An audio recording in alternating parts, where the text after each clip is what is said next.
வணக்கம் மக்களே, அடுத்த வீடியோஸில் பார்த்தீங்கன்னா நெல்லையப்பர் கோவில் இதுதான் திருநெல்வேலி. பஸ்ஸு பார்த்தீங்கன்னா இந்த நெல்லையப்பர் கோவில் இதை உள்ளே வருது பாருங்கள். இந்த ஆர்ச்சி மாதிரி இந்த மண்டபத்து உள்ளே தான் வந்து வரும். நம்ம அங்கேயே வாசலில் இறக்கி விட்ருவாங்க. நெல்லையப்பர் கோவில் ரயில்வே ஸ்டேஷனில் இறங்கினாலும் அங்கேருந்து பஸ் இருக்குது. இப்போ புது பஸ் ஸ்டாண்டில் இறங்கினாலும் அங்கேருந்து பஸ் இருக்குது.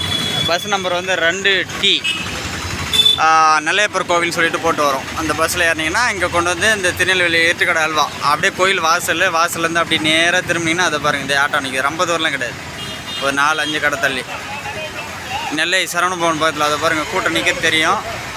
அப்படியே என் நண்பன் காஜாவுக்காக இதை காமிக்கணுன்றதுக்காக தான் இந்த வீடியோஸ் எடுத்து அடுத்த முறை போடுறேன் பாப்பா அப்படின்னு சொல்லிட்டு. என் நண்பன் பாரு 2 பையில் ஒரு 4 கிலோ ஒன்று. அந்த பேக்கை திருப்பி காமி. அப்படியே பிடி பேர் தெரியும்ண்ணா. தமிழ்நாட்டு சுவை அடையாளம் நெல்லையப்பர் இருட்டுக்கடை அல்வா. சில இடத்துல இருட்டுக்கடைன்னு சொல்லிட்டு பயணி எல்லாம் பார்த்தீங்கன்னா போட்டு கவரில் வச்சுறாங்க. அதெல்லாம் சும்மா இருட்டுக்கடை அல்வாலாம் கிடையாது. இது ஒரிஜினல் சுவை. இதுதான் என் நண்பன். நாங்கள் எல்லோரும் வந்துருக்குறோம். நன்றி.